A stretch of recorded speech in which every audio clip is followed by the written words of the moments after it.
So welcome everybody to Communication and Engagement. This is the last of 3 sessions in the From Ambition to Action series, which aims to support organisations and businesses to practically reduce their environmental impact. And this has been organised by Cambridge Carbon Footprint, CCF, in partnership with Investors in the Environment, IIE, and with support from Cambridge City Council. So our aim is for the people that attend these sessions to leave these with a better understanding of practical step-by-step processes and tools that you can use to make your workplaces and organisations more sustainable. Just to go through a few housekeeping bits and pieces, this session is being recorded and will be posted later. Post-event, we will share the slides, the recording and the chat. If you don't want to be on camera, please turn your video off, and please ensure you stay muted unless you're specifically asked to unmute yourself. If you do have any issues with Zoom or technology, just let us know if you can via chat, and we'll do what we can to help. If you're having connection problems, try turning your video off, that often helps. I'm going to allow Peter and Jan to introduce themselves at the start of their sessions, but suffice to say, they've got a wealth of experience between them. I've heard both of them speak before and both very interesting and engaging. I think everybody's going to get a lot from this. Just to briefly introduce myself, if you've been to the previous 2 sessions, you might know this already. I work for Investors in the Environment, and I've got around 10 years of experience supporting businesses to make environmental improvements and put environmental management systems into place. And obviously communication is one of the really important elements of that.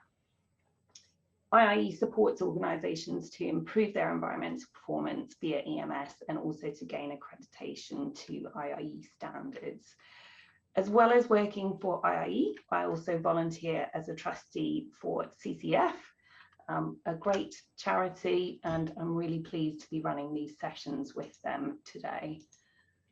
So if you don't already know, CCF raises awareness of the climate crisis and supports people to move to low carbon living. They've been delivering an average of 65 events a year over the last 15 years with the support of thousands of volunteers. They're well known for open eco homes, home energy workshops, being a key partner in the Cambridgeshire Repair Cafe network, and for hosting Cambridge's sustainable fashion festivals. Some relatively new work they're taking out includes the Cambridge Climate Change Charter and Net Zero Now, which is a climate training for new climate leaders.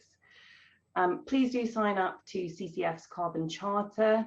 I think many of you have done so already, but we'd really like to see all of you do so because it will really help to demonstrate the value of these sessions. So it's great that we can see that you've come along to these events, but what we'd really like to see is you committing to go further and make changes. So what I'm going to do now is I'm actually going to show you, I'm going to stop sharing and I'm going to share in a different way. So excuse me while I do this. I'm going to show you what's in the charter and how to sign up. So you can see here, you can continue either as an individual or as a business. So obviously if you're signing as a business, you would click here. Just to show you, there's this nice little bit here that shows you other individuals and organisations that have signed the pledge. So you can see some of the organisations that have already signed up. And we've got some big players like the University of Cambridge, Addenbrooke's Hospital, other places like Nana Mexico, a local restaurant, and all sorts of other organisations. So please do join them. This pledgeometer with the tons of carbon saved, unfortunately, doesn't include businesses. So this is individuals only. But if you do click through as an organisation, you would then sign the charter, and there's 3 sort of different sections that you would look at, and you would look to kind of make at least one pledge in each section. So there's one relating to measuring and reporting emissions, which kind of aligns with the first event we did about measuring your carbon footprint. There's one about decarbonising operations, again, that aligns nicely with the middle event that we did. And then there's another one about demonstrating climate leadership, which kind of aligns with the communication side of things. As well as kind of this element of just pledging to do things, CCF are trying to make it nice and easy for you. And they also have another page on their website for businesses and organizations. And you'll see on this web page that it gives you more information. So if I just click through on this one, it gives you more information on why you might like to make that pledge and then how you would actually make that pledge. And it's also got loads of really useful links, mostly to kind of free information and free guides, etc., and calculators that you can use to then actually fulfill that pledge. So that's really useful. And I've included the link on my slides so that you can see those. Right, just getting my slides back up. There we go. So you can see that's the link to the charter, and then that's the link to the pages with all the information about how to actually fulfill those pledges. Okay, so moving along. So the agenda for today, once I've finished my welcome, I'm going to be handing over to Jan, who's going to be talking about employee engagement and encouraging pro-environmental behaviour change. Then straight after Jan, she will hand over to Peter, and he'll be talking about getting public recognition and communicating your sustainability story to clients, the media, whatever stakeholders you might want to communicate to, etc. After those two sessions, we'll have a Q&A session. Now you can ask a question at any time in the chat box. So just pop all of your questions in the chat box, and myself and Nicole from CCF will be monitoring those, and we will farm those out to our speakers or anybody else from CCF or myself appropriate to answer them. And we'll have a chat and answer all of your specific questions.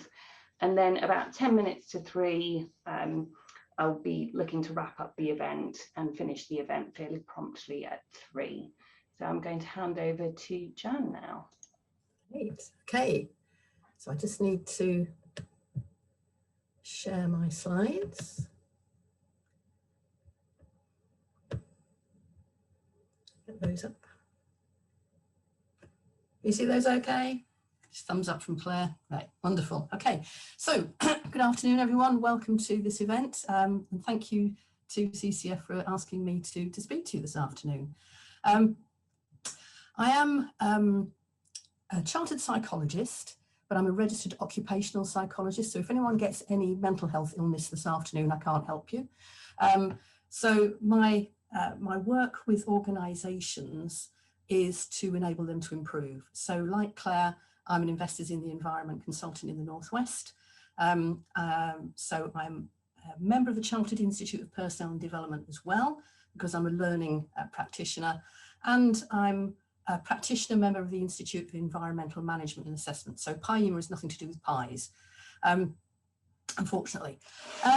So what I'm going to talk to you about this afternoon is employee engagement, encouraging pro-environmental behaviour change in business. So this is where I think I bring the aspects of my occupational psychology and my environmental management together to help organisations encouraging pro-environmental behaviour change.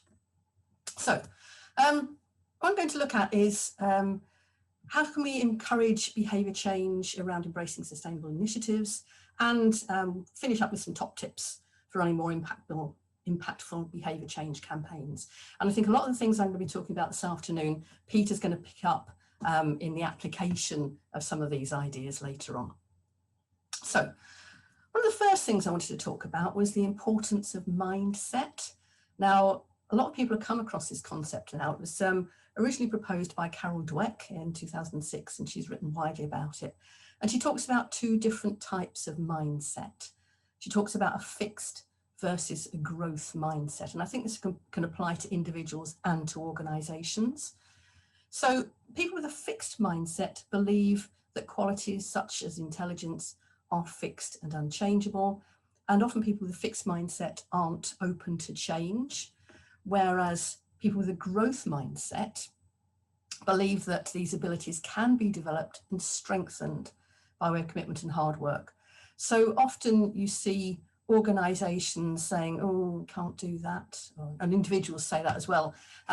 But people with a growth mindset are much more amenable and open to change. And that's what we're talking about in organisations, is how can they change and move away from business as usual through to a more sustainable set of practices.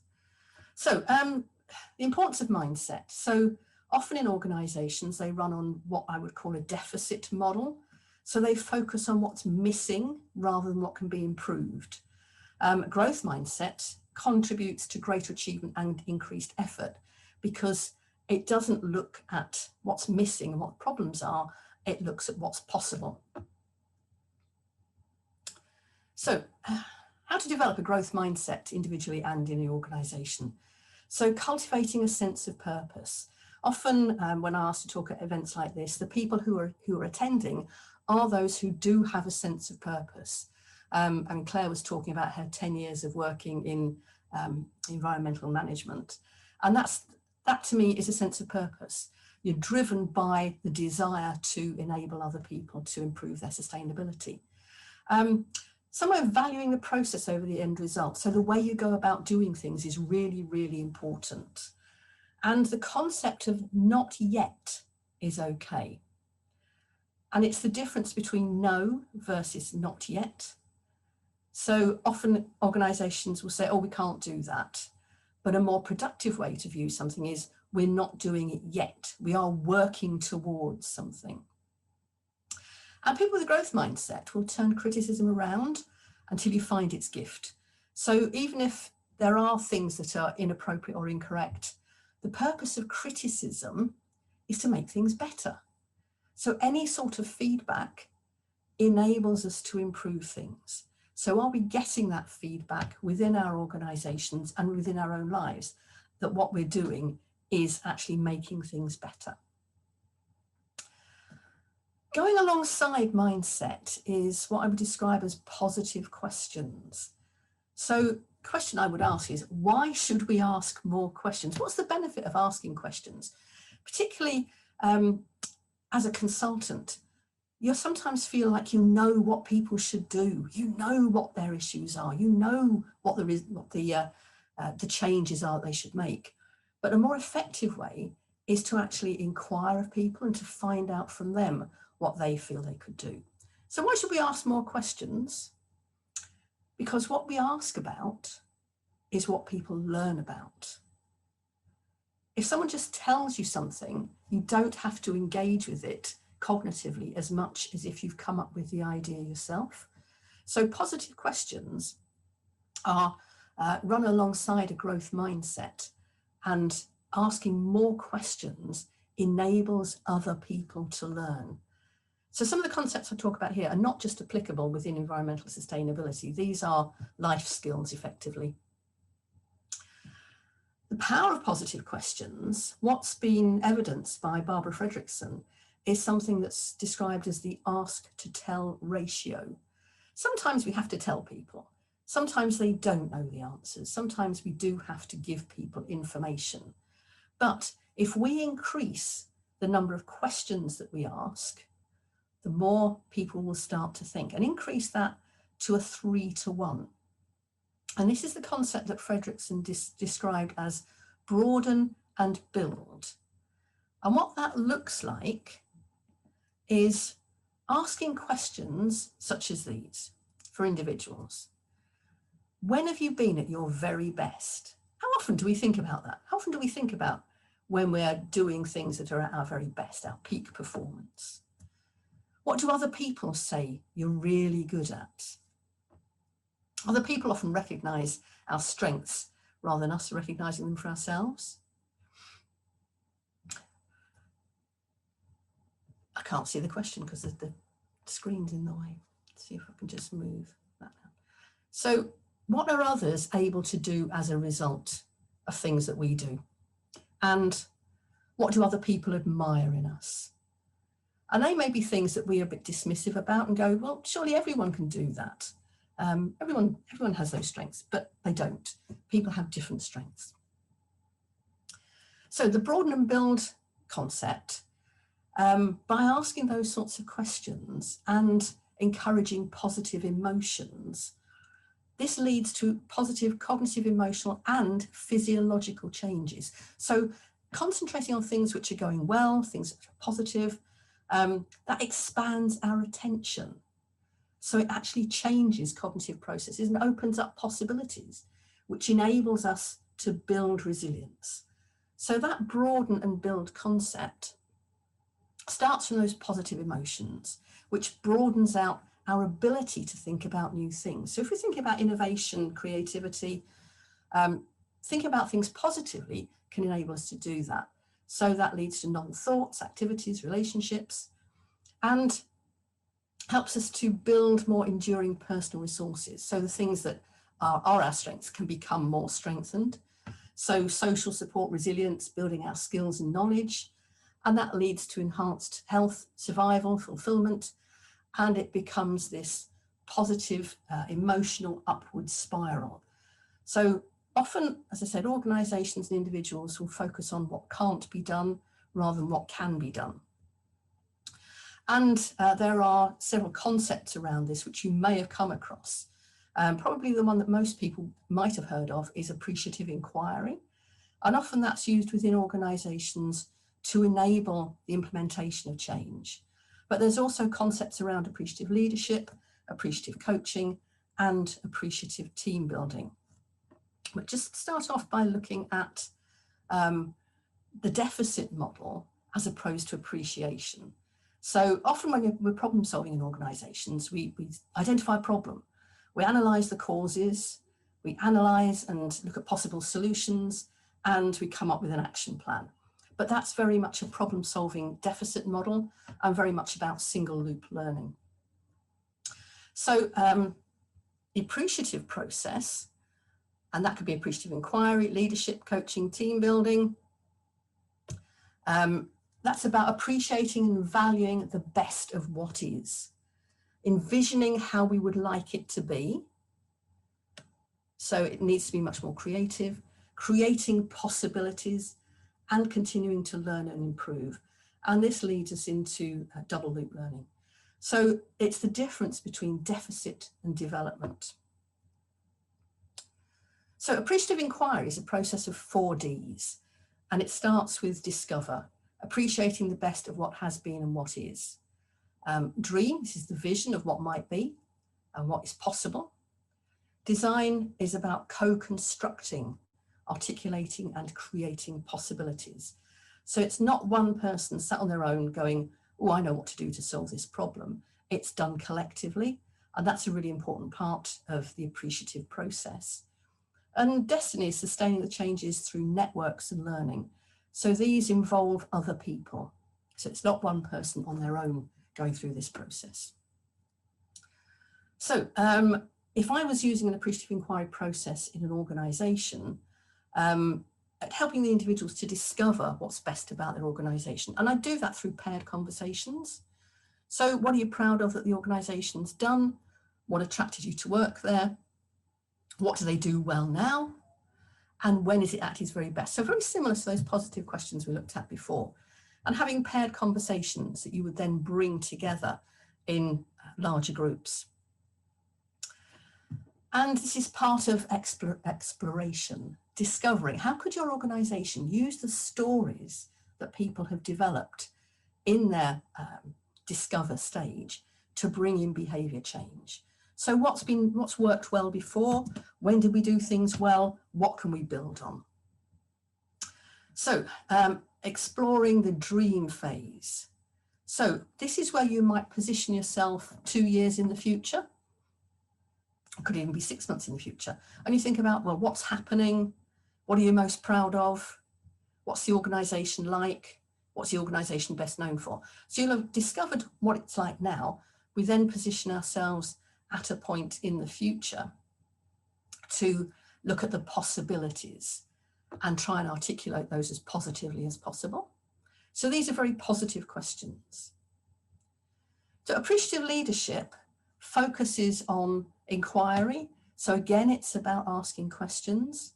It looks at illumination, shining a light on things that are done well. Inspiration, how can we inspire each other? Can we make sure that we include as many people as possible in this decision-making process? And working with integrity. So that's just a snapshot of appreciative leadership about what it focuses on. Appreciative coaching starts with describing positive experiences, reflecting on positive aspects of those experiences, finding similarities and applying that learning. So again, it is a focus on the positive and appreciation. So in terms of encouraging behaviour change, I want to look at some models here. I think Peter's going to expand on the application of some of these later on. So first is Isla-Guyat. We then have a 6 E's model and the COMB model, or the COMB model. So behaviour change. A lot of the work I'm involved in is helping organisations designing interventions around pro-environmental behaviour change. Often what happens in an organisation is that they will use the Isla-Guyat principle of intervention design. So there's a behavioural problem and we design the intervention, completely bypassing the behaviours we're trying to change or understanding the behaviours. So it'll go from behavioural problem to intervention, whereas what we should be doing is really thoroughly analysing and understanding why people are behaving in the way that they are. If we don't do that, then we could end up designing an inappropriate intervention and then wondering why it doesn't work. So the Isla-Guyat principle is, it seemed like a good idea at the time, not a principle of intervention design I would advocate.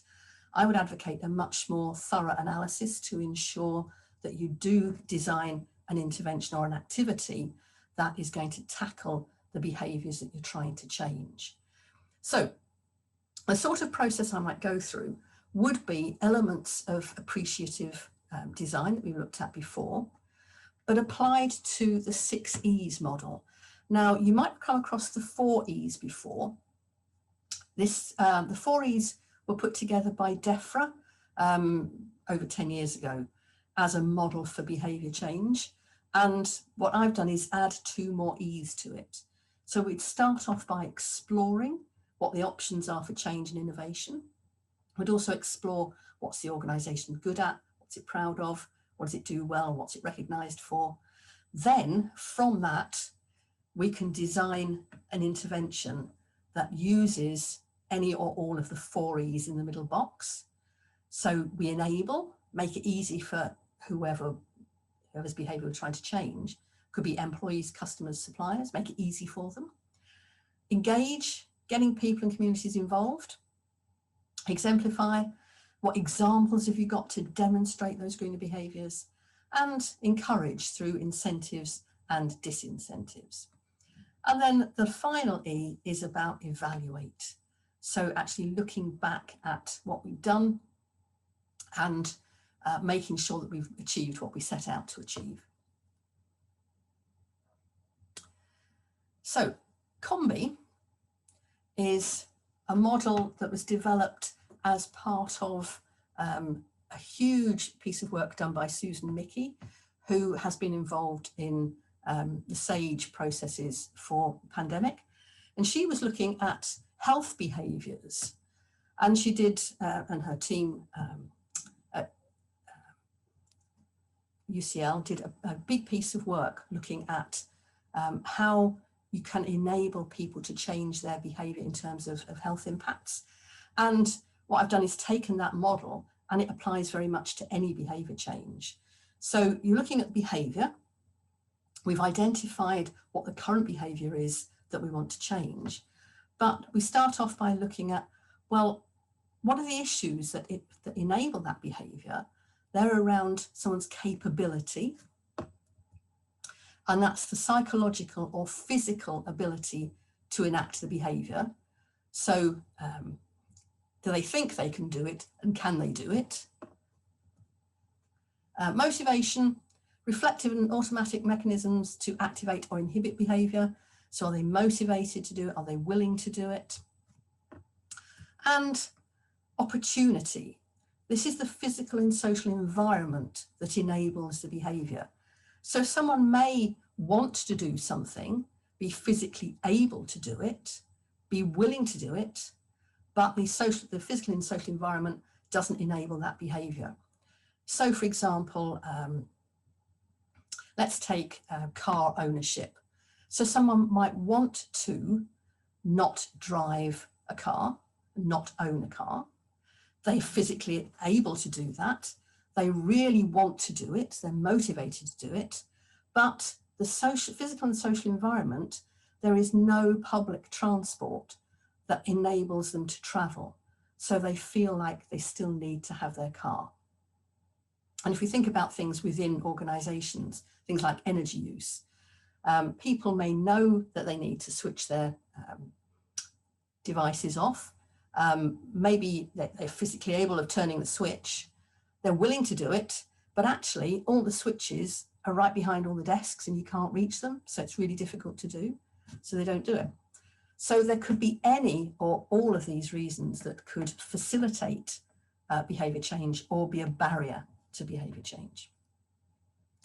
So the behaviour change wheel was what Mickey and her team developed to look at the massive amount of information that's needed if you're looking at behaviour change. And if you look in the middle of the wheel here, you've got the combi element. So you've got capability, opportunity and motivation. So the green are the sources of behaviour. So you've got physical and psychological capability, social and physical opportunity, and automatic and reflective motivation.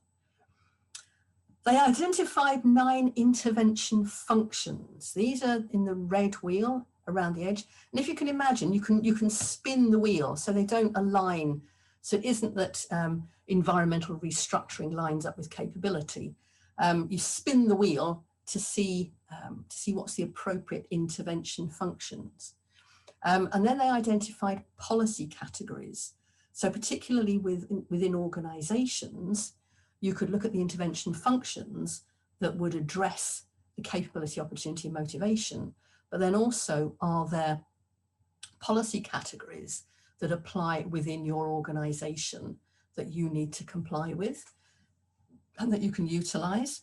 So it might be that you need to develop guidelines, you need to have policies, but there is legislation that applies to your organisation.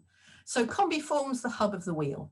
So the behaviour is right in the middle, and then you've got COM, capability, opportunity, motivation, the 9 intervention functions and 7 policy categories. So a thorough behaviour change intervention diagnosis would look at all of these elements. So intervention functions. Those 9 functions are education, which is about knowledge or understanding, persuasion, using communication to induce positive or negative feelings or stimulate action. So how can we persuade people through communication? Incentives, creating an expectation of reward, coercion, disincentives, creating an expectation of punishment or cost. I would not advocate this at all. And I would focus on the incentives and other functions. Training is about skills. So education is about knowledge. Training is about skills. Is it possible to put restrictions in place? So rules that might reduce the opportunity to engage in the target behaviour or increase the target behaviour by reducing the opportunity to engage in competing behaviours. So is there some sort of rule or restriction that can be put in place? Environmental restructuring, change the physical or social context. Modelling, providing an example for people to aspire to or imitate. And enablement, increasing the means and reducing the barriers to increase capability or opportunity. So there's a lot of different functions that could be employed. There isn't just one way of designing an intervention, but that intervention does need to match up with the combi elements that we've looked at before. So why are people behaving in the way that they do? Is it that they don't have the skills? Is it that they don't have the knowledge? Is it that they don't have the physical, social context in which to do something. Well, I want to recycle, but we haven't got recycling bins. Could be something as simple as that. So if we start to look at the 4 E's within the 6 E's model, so explore, we've looked at what the behaviour is, we've looked at what intervention functions we might need to put in place, and we might look at the 4 E's to supplement those intervention functions. So we talk about enabling, making it easy to do. If something is easier to do than not do, people will do it. And what I've got here is the rare occasions when I go to print something on the printer that's in the office, this is the screen that comes up. And you'll see there that it says default. If the default option is for double-sided printing, then that means that's what will happen. I don't even have to think about it. Make it easy to do. So having a default option makes something much easier. And that's a kind of a quick way to do things. Just make it easy. Make it easier to do this thing than something else. Make it the first choice. So I've worked with catering outlets who want to encourage people to reduce their meat and dairy consumption. So what they do is put the options, position them in such a way that the meat and dairy is the last thing that you get to. There are other better options that you come to first. So it's almost like this is the default. And I ran a conference a couple of years ago where the catering was vegan. And I said to people, if you want something else, you've got to let me know. And nobody asked for anything else. And they all said how good the food was. So the default option was you eat vegan. Encourage. Can we set goals and offer feedback? Goals are a great way to get people to do things, but challenging and attainable goals. So people know what it is they've got to achieve. There's no point in setting a goal of achieving net zero by 2050 because it's too far away. We need to have challenging, attainable goals which are closer to home. So what do we need to do to be able to achieve that net zero sooner? And can we get feedback on what we're achieving? And some feed forward. So feedback is information about what's been done. Feed forward is if you carry on doing it like this, these are the consequences. So some smart meters do this. They will say, this is the feedback, this is the energy you've used so far this week. If you carry on in this way, this would be the result for the month. That's an example of feedback and feed forward. So there are lots of other things you can do under enable and encourage. I'm just covering a few for each one. So obviously engage, getting people involved. People like to be part of a group, in groups and out groups. And if you can engage people to be part of an in-group, they were more likely to adopt the norms, beliefs and behaviours of fellow in-group members. So setting up a green team and encouraging everyone to be part of it in some way is a great way of getting people involved. Running corporate social responsibility activities. People like getting outside of work. Can we go and do a litter pick? Can we go and plant some trees? Corporate social responsibility activities. Can you also get involved with your local community to do that? So it's not just getting your employees involved, it's getting them engaged with other people. So it could be work with a charity or a local school or something else within your immediate community. So exemplify. An example. Are there examples that we can offer to people? So for example, if you're trying to encourage people to take up active travel to work, if the chief executive is still coming to work in his Mercedes or his gas-guzzling SUV, that's not a very good example. What we need are social norms and role models. So a social norm is an example that says this is normal behaviour, it's acceptable behaviour, and it's admirable. It's something that you want to do. So seeing George Clooney riding a bike is quite a good role model, and quite a good social norm. It says riding a bike's normal for anybody, it's acceptable, and it's something that's admirable. You may have come across the Behavioural Insights team and nudge principles. They have a simple acronym to follow if you're trying to implement behaviour change. They talk about EAST, making something easy, which we talked about, maybe a default option, making it attractive, making it something that people want to do. So why do people choose to do one thing rather than something else? Because it's attractive.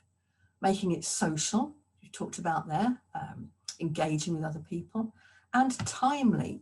And that can often be, if you're changing one thing in the organisation, it's a great time to change something else. So if we are moving premises, maybe it's a good time to implement a new waste management system or a new energy management system. So timing can be really, really important. So that's another model, builds on what we've looked at already, but that's from the Behavioural Insights team and the nudge principles.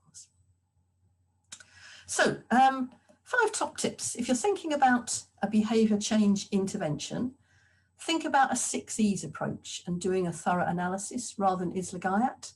I worked with an organisation recently who their senior managers said, we want you to implement this change. And it was about having a model office. So they said, well, we want you to try this in this office, and this is how we want you to do it. And not surprisingly, it failed because they hadn't consulted the people in the office. They hadn't been curious. They hadn't asked questions about what you currently do, what are you motivated to do, what would you like to be able to do. They hadn't discovered the strengths of that team. That team were a very, very integrated team. They worked incredibly well together. So when somebody said, oh, they've moved our waste bins from under our desks and want us to have a clear desk every night, we can't do that. Everyone subscribed to that same view because they had a very strong team and felt very much an in-group, and other people are imposing this on us and didn't commit to or buy into the changes. Developing a growth mindset. So that's about appreciating, looking at the positive, asking more questions, and as part of that, appreciate more. What are we doing well? What can we build on? And thinking about that broaden and build concept. So the more positive emotions you experience, the more able you are to innovate and think about new and different creative ways of doing things. So that's the end of my presentation. As you said, we're going to answer questions at the end. So hopefully if you've got any questions, you'll pop them in the chat and we can answer those later on. So thank you. I will now stop sharing so that Peter can come in and share his slides.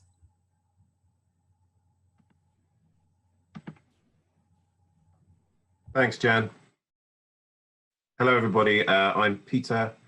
I'm a director at Forster Communications. I'm going to pick up a little bit on some of the things that Jan said and actually talk about what we've done as an organisation. So just a bit of background on us.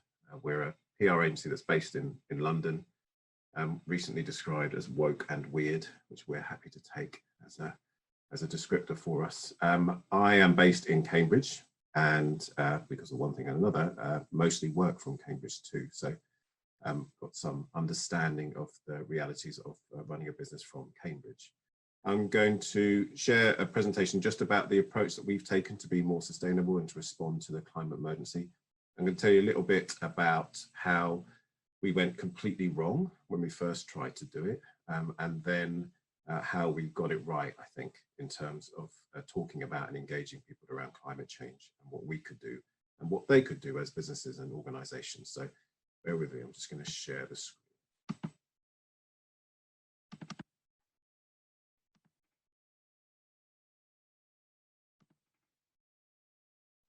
So hopefully everybody can see that. So just going to talk a little bit about how you talk about climate action, how you talk about it to others, and what it means to take action in this particular area. So a little bit of background on us as a business. So we're a small business. There are currently 15 of us. We wax and wane in terms of our size, but basically we stay under 25 and always have done. And we were set up 25 years ago by a woman called Gilheany Forster, who was previously the communications director for the Body Shop. And when the Body Shop was sold in the mid-90s, she wanted to create a PR agency that focused on generating profit and generating change, and gave equal prominence to those two elements. So we're a for-profit business that only focuses on how we can create positive change with our clients. And when we first launched, our big focus really was around social justice issues like poverty, equality, and a lot around mental health. But actually, we've been working on sustainability campaigns pretty much from the start. And what's important for us is that we try and walk the talk. So if we're going to run a campaign, we will always look at what our current policies might be in that particular area and think about what we can do as a business to improve things ourselves, just to make sure that we are learning from what we're trying to communicate. We always tend to use behavioural insights in both our client work and our own approach to what we do as a business. So we use a lot of the principles and models that Jan's just talked you through, primarily around looking at what are the barriers to people doing more positive behaviours or changing their approaches or attitudes to something, and thinking about how we swap them around. How do we provide an incentive or overcome that barrier to make it easier and more motivating for them to do something? A good tangible example of that is our policy and approach around walking and cycling. So we've always been a green business, but like a lot of PR agencies, we rush around a lot, and we used to have a significant taxi bill. We didn't like it, so we decided that we wanted to do more to encourage our teams to walk and cycle, both to work and when they're at work. And so instead of just thinking about what we could do, so using the IS/IAT principles that Jan spoke about, we took a moment to really think about it, talk to our team and ask them what was it that was stopping them from walking and cycling more. And various things came up when we spoke to them about it. One was their concerns about safety. Two was their worries about their own bike being nicked if they used it for work. Three was around how to get to places. And four was just the motivation for going out if it was raining or if it wasn't quite the ideal weather for a bike ride or a walk. And so we took all of those existing barriers and thought about what we could do as a business to overcome them. Where we ended up with is that we've got a fleet of our own Brompton bikes in the office, so our staff don't need to provide a bike. We pay our staff £1 a mile if they walk or cycle for work. And we also provide free training to them. And when they start to commute by bike or on foot, one of our more experienced cyclists will meet them and show them the way in terms of their commute. We also apply that across the business. So I'm one of the directors there. I walk and cycle, and none of the directors, in fact, nobody within Forster has used a taxi for about 4 years. The last 18 months has been fairly easy. We've been all at home. But previous to that, I would suggest we're probably the PR agency with the lowest taxi bill in London.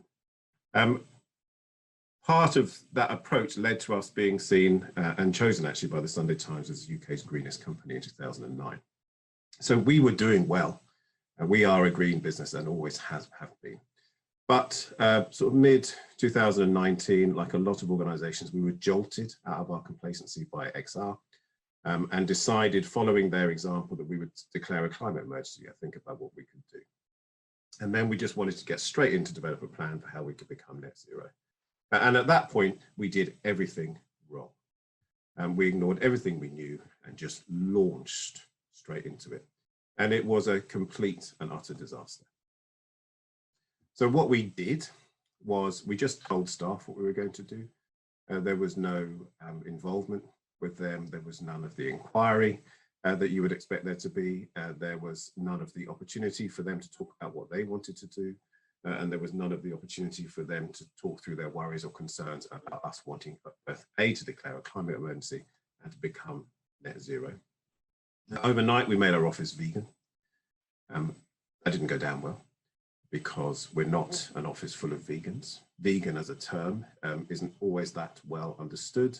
And for a lot of our team, it felt like we were simply telling them how to live their lives. We've always been what we would call margin makers. in that everything we've done to date has always been about what we can do on the margins of our business to be more sustainable, but not necessarily what we can change essentially in our business model to be even more sustainable. So we were happy to make small lifestyle changes, but we weren't ready to really change fundamental approaches to what we do. When you've declared a climate emergency and you want to go net zero, you must make more fundamental changes. Otherwise, all you do is push the needle a tiny amount rather than what's required. We then didn't tell our clients what we were planning to do, and so many of them learned about it once we published our climate emergency plans, and were surprised, and in some cases quite appalled, to discover that we were going to be publishing details about their own climate. We focused on reduction, so we told people how much less we were going to do, how we were going to reduce things, and what we would do less of. That's never motivated a single person. Unless you're really into Weight Watchers, what you really get when you lose stuff is you tell people that we're going to have less joy, that you're going to have less freedom, and you're going to enjoy your lives less. And that is exactly the response we got when we first launched it. And when we launched it, we didn't actually know what we were measuring ourselves against. So we already have lots of different frameworks that relate to sustainability. We're a benefit corporation, which requires us to go through an assessment that measures our environmental impact. We also have ISO accreditation, which does the same thing, but we hadn't applied it to the net zero model. But we did it anyway.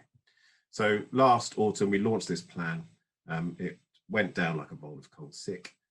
We stopped our launch and decided that we would start again, apply the principles we use for our clients, and think about how we could make this much more focused in terms of the communications and engagement about where our key audiences are rather than where we wanted them to be. So we've done what we always tell our clients not to do, which is just to communicate out. So the first step that we did belatedly was to think about how we go from outside back in and then back out again. So we looked at our audiences. One thing we use when we think about audiences is a framework to identify where people are on a particular journey. This particular one we apply to businesses and their own internal audiences, but it's equally applicable to external audiences or involved audiences in your community, like your clients, like your suppliers and others, and think about and ask them where they might sit on a particular issue. And they often fall into one of these or a mixture of these 6 characteristics. So there are outriders. Those are people or organizations who tend to push the boundaries. They're outside social norms. They're organizations a bit like Forster, actually, who tend to be first or second to market with a particular idea or push against a conventional set of knowledge. And they tend to be quite impatient and tend to never be happy with what you're suggesting. Then there are storytellers who are brilliant assets to find, because those are people who actively tell the story of what you're trying to do, who can bring it to life and make it human and make it relatable. And one of the big issues around climate change is it's big, it's huge, it seems really hard, and it's really scary.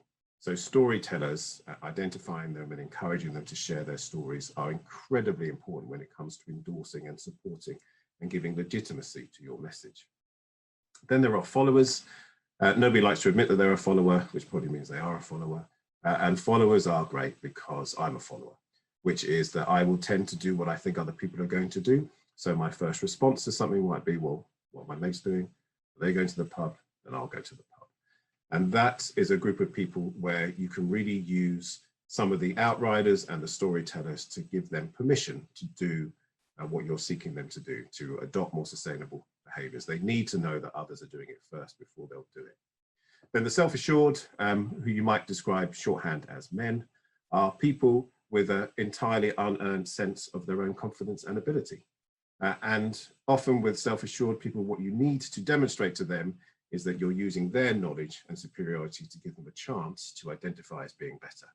So allow them, give them a star, encourage them to be first, build on their knowledge and experience, ask them, how do we make these things better? And they'll respond to it. Then there are cynics who tend to want to know what the catch is in everything that you might do. So what's in it? Why are you doing this? This is just to save money, or this is just virtue signaling, isn't it? And often what lies underneath some of that is just their concern about doing anything out of the ordinary.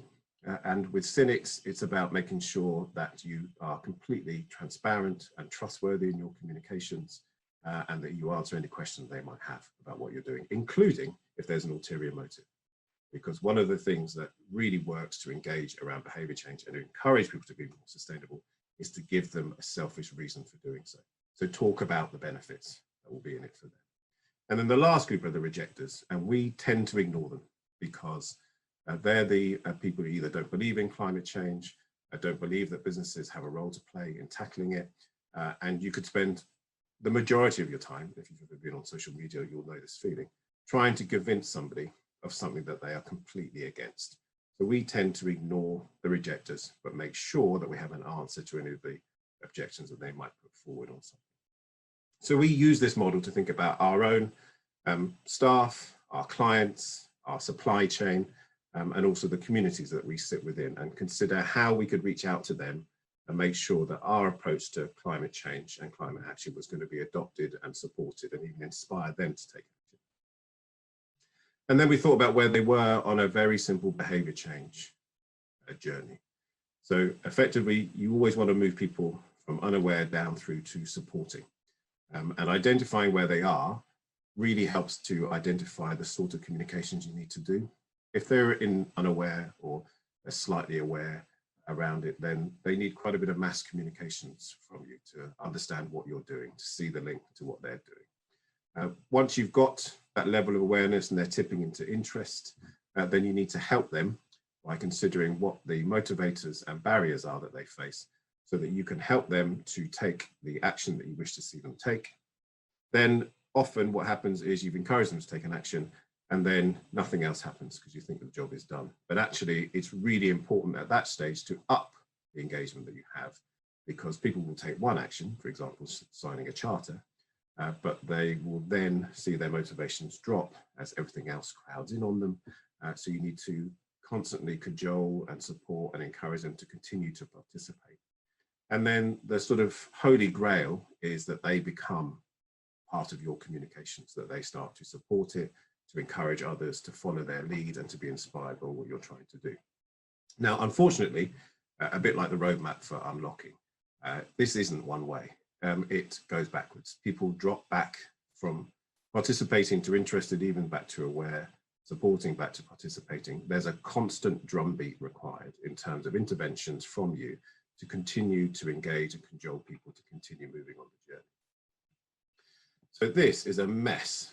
So I just introduced, this is a mess. This is the COM-B model that Jan spoke about earlier, where I've just sort of transplanted some of the issues when it comes to our own staff, clients, and community, when it comes to being more sustainable and taking climate action, to show you just straightforwardly how you might use this model to identify some of the issues and barriers that they face, and then to think about how you can flip that round and come up with a particular intervention or approach that's going to support them. So I'll just take a couple of examples. Now, if you look down at the bottom left-hand corner, we've got don't understand the difference that it makes in terms of climate action. Don't think about it as part of what we do.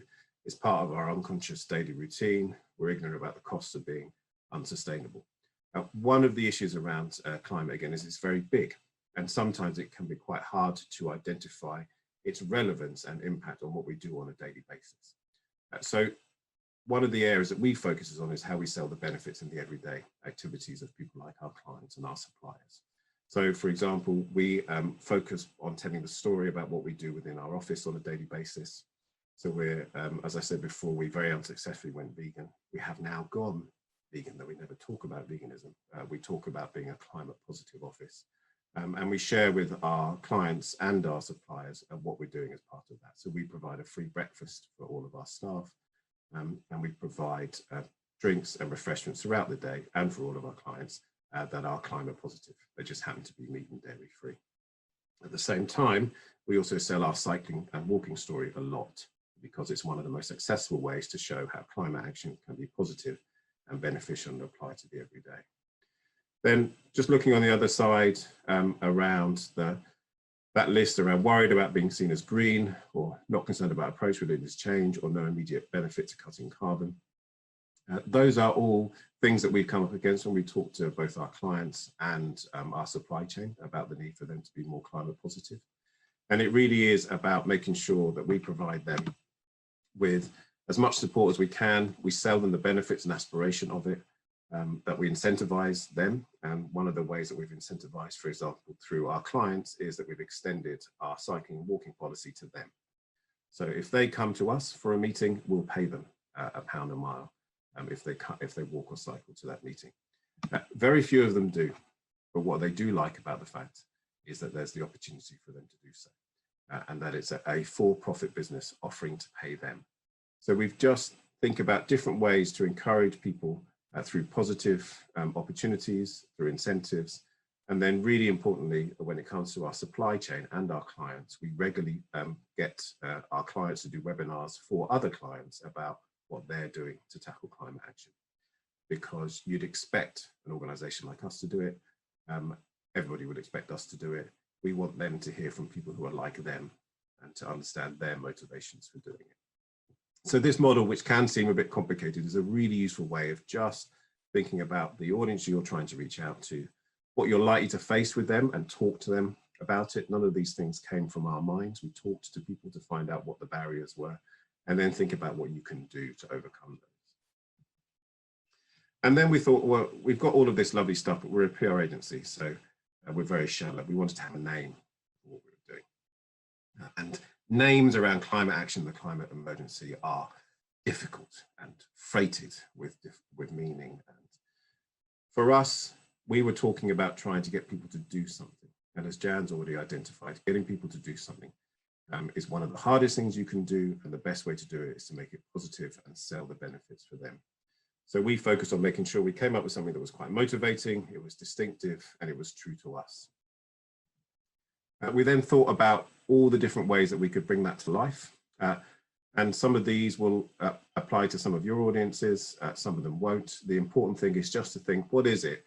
Now I've thought about all these barriers that I can use to really act as a motivator and a core principle to really bring our communications to life. So a few of these ones. The Goldilocks principle is an interesting one when it comes to climate action, which is to consider what is too much, what is too little, and what is just right for us as an organization. So thinking about what you can do that sits within your existing framework, that doesn't necessarily fundamentally disrupt your business model. For some organizations and their clients, that's the place to be.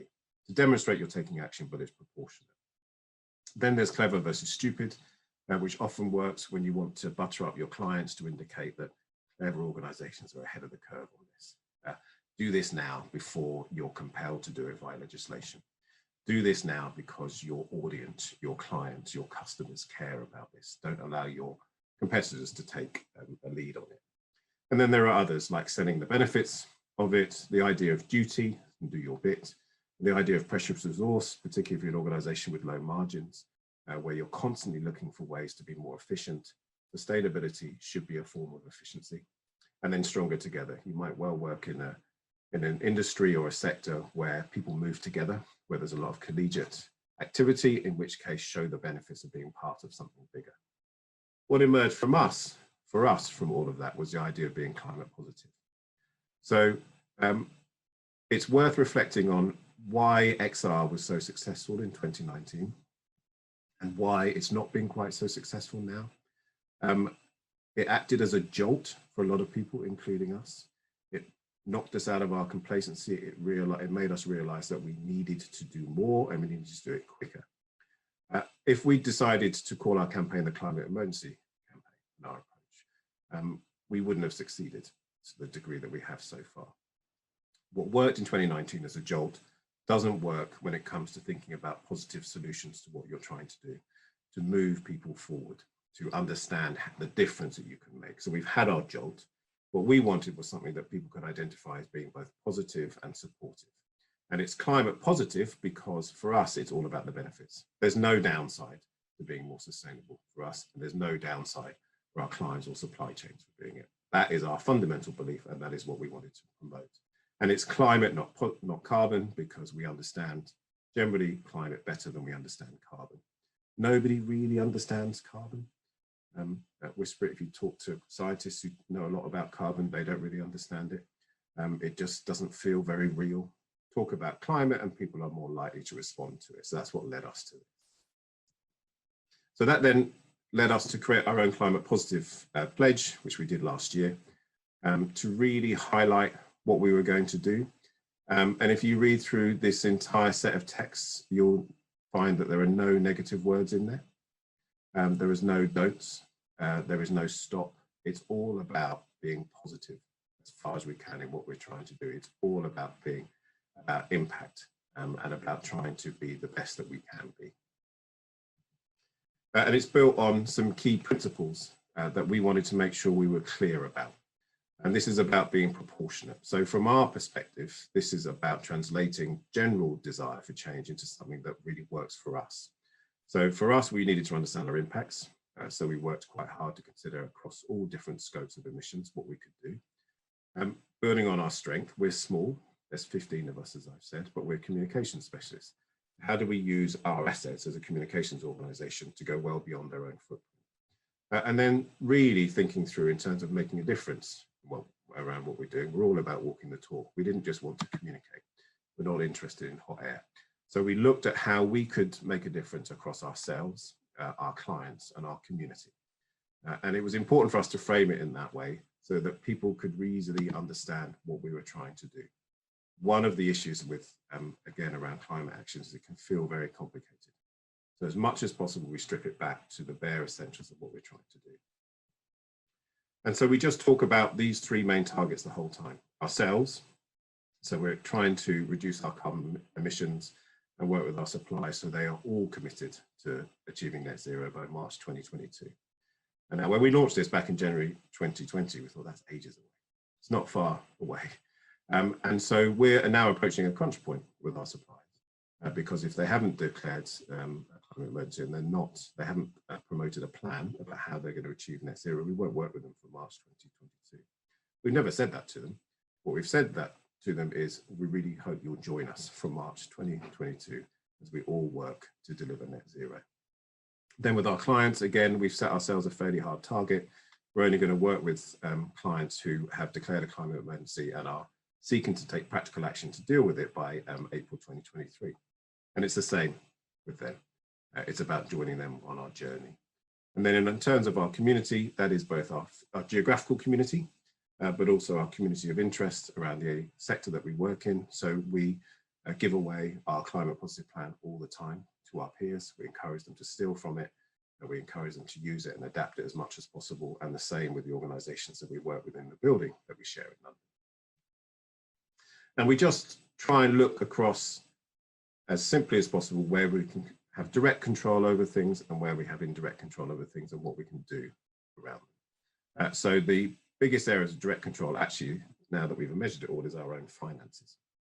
And actually, it's the hardest area. So it's particularly around our pensions. We have struggled for 18 months to find a sustainable, proper, climate action-oriented pension provider.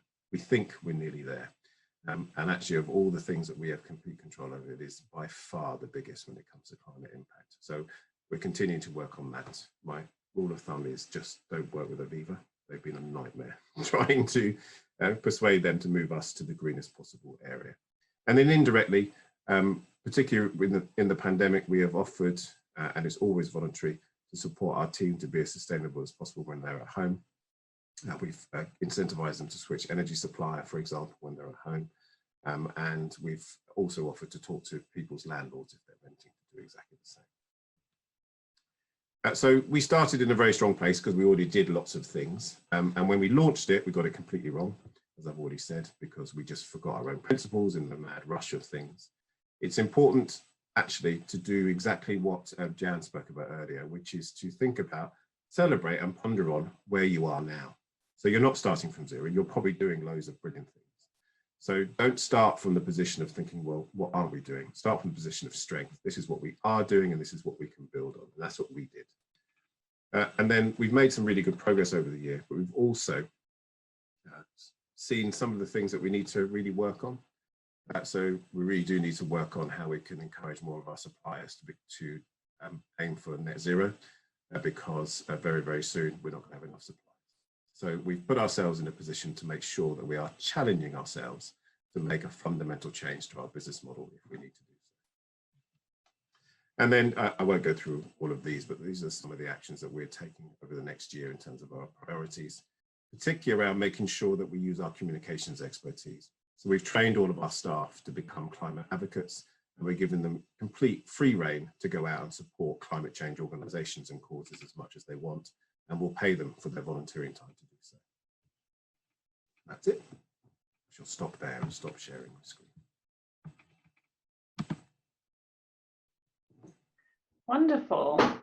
Thank you so much, both of you. That was really interesting. I found, yeah, even though I've heard both of you speak before, you always pick up one or two more interesting bits and pieces of information. And I can think of so many of my clients that I could apply those general principles to, you know, people that have very, oh no, we can't do anything else. And then comparing that to people who, you know, take the processes and apply those processes and really run with it and see that there is the opportunity to grow, even if you feel like you're doing a lot already, to be greener. So anyway, I'm going to, we're running a bit behind schedule, but that's okay. I think we're going to have time for most of the questions that are already up here. I already had a few that had been posed to me by people that couldn't make the event as well. So I've got a few that I'm going to ask as well. So I'm going to ask a few questions, I think, to Jan first. So first of all, a question was posed fairly early on in your slides when you were talking about the growth mindset versus the fixed mindset. And the lady asks, are people born with these mindsets? And do they keep them?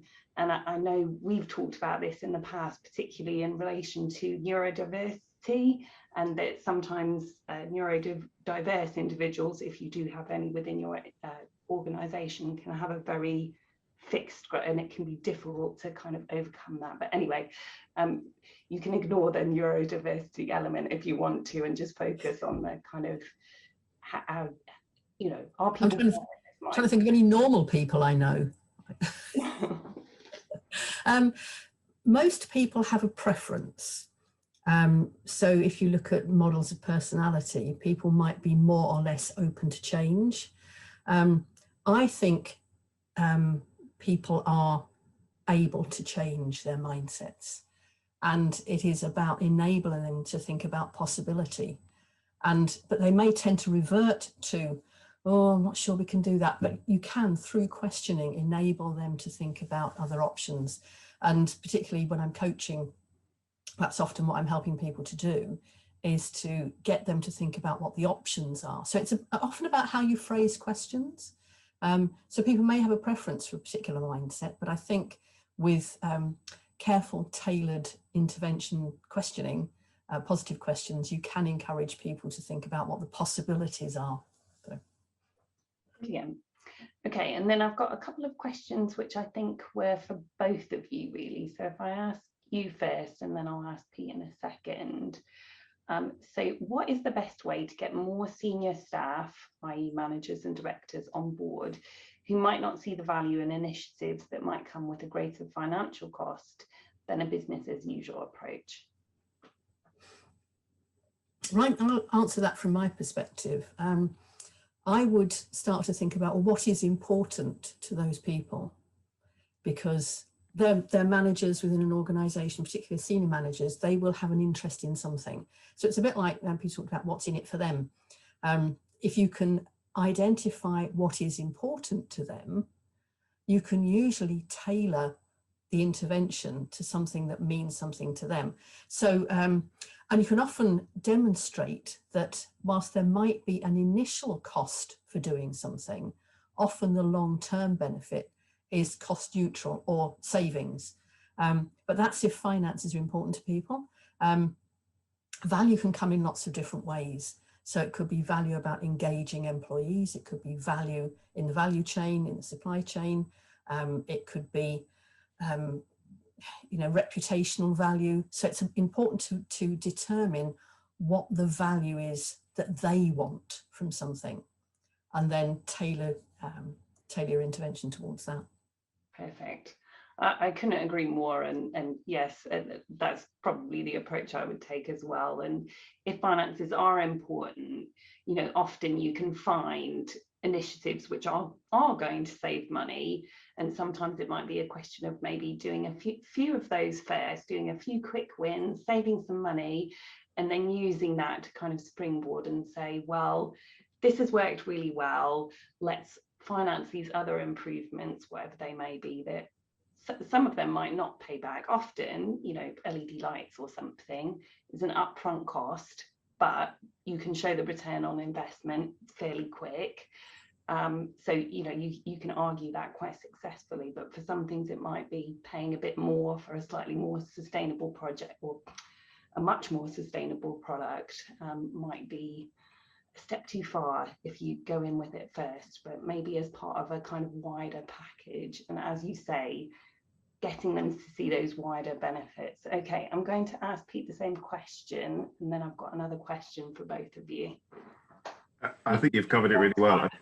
Sorry, I should. One thing I'll add is what can be really motivating is an audience they care about, telling them this is important. So, for example, in our case, we have a very low staff, we have very high staff retention.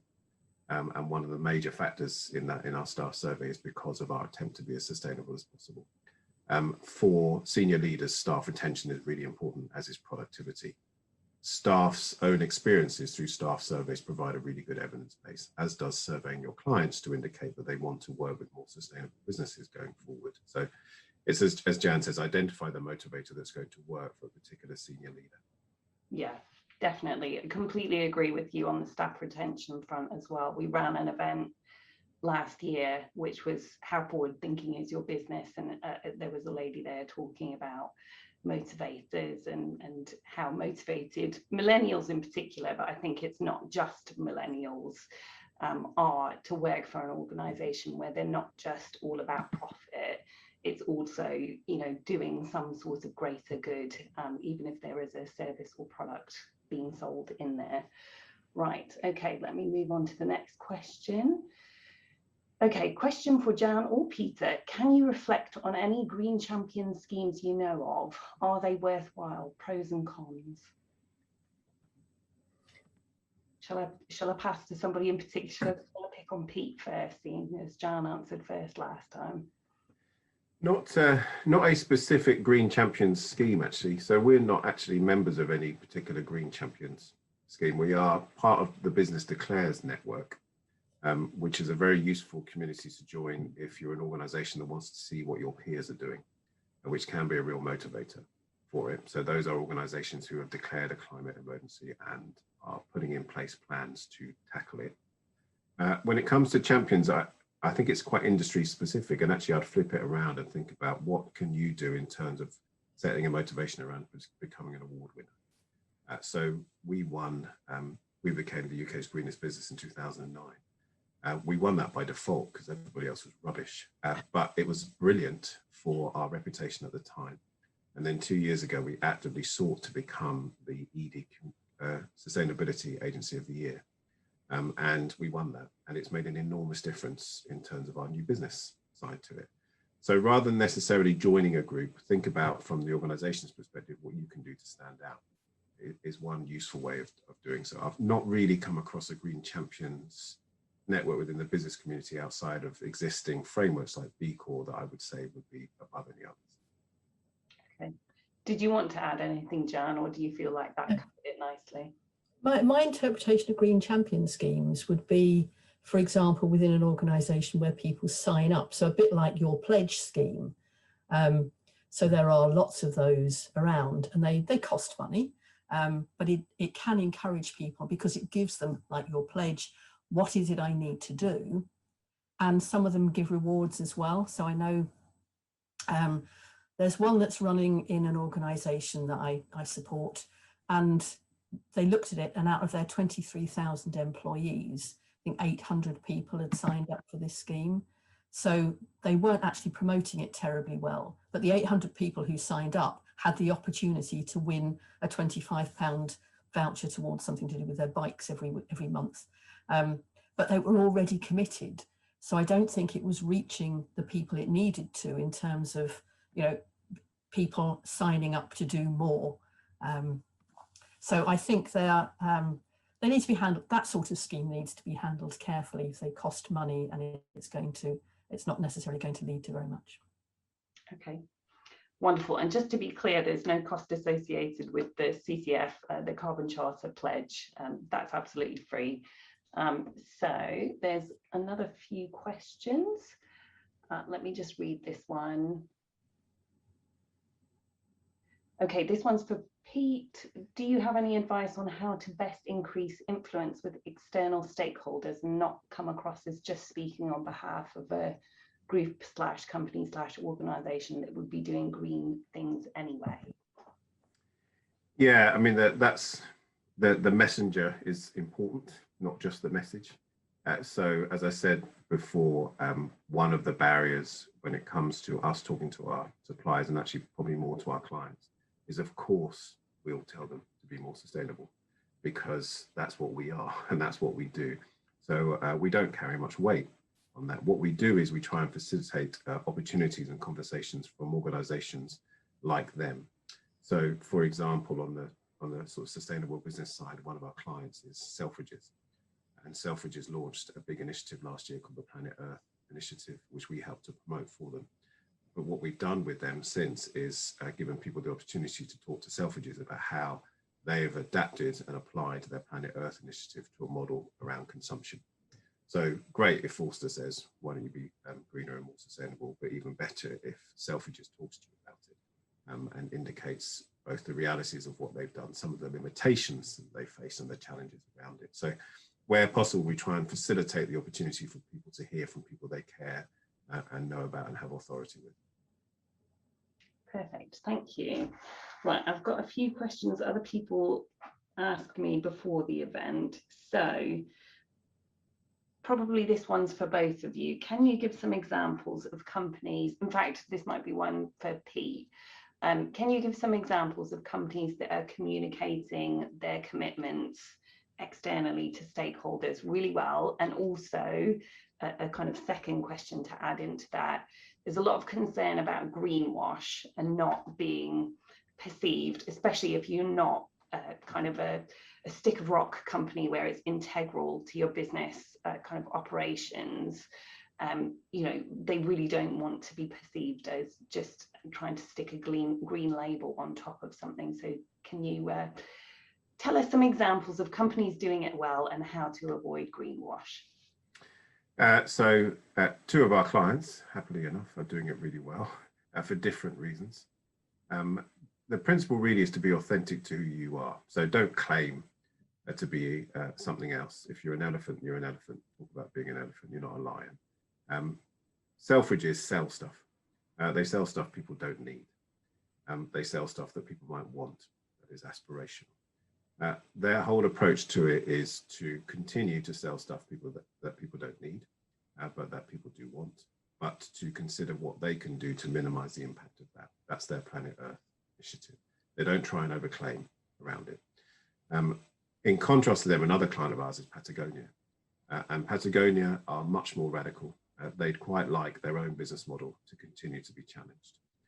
They want to have a complete circular economy. And they want to see people buying their products once and using them for their lifetime. That is what they sell, and that is what they communicate, and they will brook no argument around it. When you look at the communications from both, they're completely different because they're both thinking about what they are and what they can talk about. And in Selfridges' case, they're entirely open about their business model. In Patagonia's case, you cross them at your peril if you're not trying to be 100% committed to sustainability. But they're really good. Where you see things and businesses getting into trouble is those who want to adopt the good stuff, the virtue signaling, but can't let go of their old habits of wanting to control the message and not being authentic. So a good example is BMW over the weekend. So it was World Environment Day on Saturday or Sunday. BMW, their car division, put out a poll asking people what's the most sustainable way to get around a town. And gave them options. Those options included using an e-car, using an e-scooter, public transport, and the fourth option was a super sustainable BMW. Many people pointed out to them that walking and cycling were the most effective ways to get around town. Now, BMW didn't need people to point that out to them. They knew that, but they didn't put it in there because they didn't want to admit that their own products were unsustainable and not the best option. A good brand and a sustainable brand will know and understand that it needs to be authentic. People smell bullshit a mile off. That will have done nothing except turn off potential customers for their new e-cars, which they know are the future. That's bad communication. And it's not because they didn't know, it's because they're worried about the impact of talking about their own unsustainable practices. So I think those are probably good examples. Wonderful. Yes, excellent examples. Thank you very much. Okay, it's just gone 10:02, so I'm going to wrap it up now. I'm going to share my screen again. So at the end of each of these sessions, I've been showing this slide. And as I said at the start of this session, our aim when we set up these 3 sessions was to try and cover as much as possible of the key elements of an environmental management system to enable the people that come along to these to put in as much as possible. So hopefully today you've heard a lot about appointing green champions and communicating and engaging with staff. In the first session, carbon footprinting, we learned about calculating your carbon footprint and also how to measure usage. And then in the second session about monitoring and targeting, we covered a lot about the framework of an EMS, kind of putting the policy in, targets, an action plan, and travel and waste is part of those kind of action plans. So hopefully we've covered an awful lot within the 3 sessions that we've run. But obviously it's not going to be possible for us to cover everything within the 4.5 hours that we've had with you. So I've put a whole load of resources here for you. So this is all CCF related, you know, email addresses if you want to get in touch, or their website, which has a lot of information. There's some information about IIE. Our website has an awful lot of information on it. We've got lots of free webinars on our YouTube channel that you can access here, including the one I mentioned earlier, How Forward Thinking is Your Business. Also a longer session that Jan did a few months ago, if you want to know more detail about any of the things that she talked about today. The link to the Cambridge Carbon Charter, please do go on there and sign up. As I said, if you need information on how to actually fulfill those commitments, there's lots more information on the business section of the CCF website as well. There's lots of CCF events upcoming. In particular, you might be interested in the Open Eco Homes work. It says Open Eco Homes, but sometimes it's also other buildings, like they've looked around a mosque in the past, and various other buildings that have kind of done eco renovations to make the buildings much more efficient. And also there's things like we recently ran a heat pump talk, which you may be interested in getting a heat pump for your particular organisation, etc. So that might be of interest. And then there's more information on the Cambridge City Council webpage, particularly about things like some grants that if you're an SME, so a small to medium enterprise, you may be eligible for grants towards energy efficiency products. So that's worth having a look. I think it might have some more information as well. So all that's really left for me to say is thank you so much to our speakers, Pete and Jan. It was very informative, thank you so much, but also to our previous speakers. We had Simon from Energize, Jane from GBN, and Warren from Retrofit Works. I believe all of those presentations will be available to share. We will share them after the event, so that if you did miss out on any of those events, you can go back and have a look at those and use those as a resource when you're trying to put these things into practice within your organisation. We will definitely be sharing the recording, the slides and the chat to all of the attendees at this event. And I wanted to say thank you to everybody for coming along and attending these sessions. We really hope they've been useful. Please do go speak to your teams and managers about putting these principles into action. Make sure you sign up to the charter.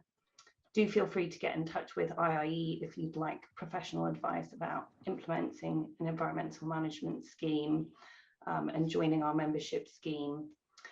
You might also wish to consider signing up to CCF's newsletter, maybe volunteer with CCF or make a donation via their website. There will be an evaluation sent to you after the event. Please do make sure you fill that in, and we would very much appreciate any honest feedback you have. That's possibly one of the things Jan was talking about as absolutely core to kind of the growth mindset, and that's the mindset we have.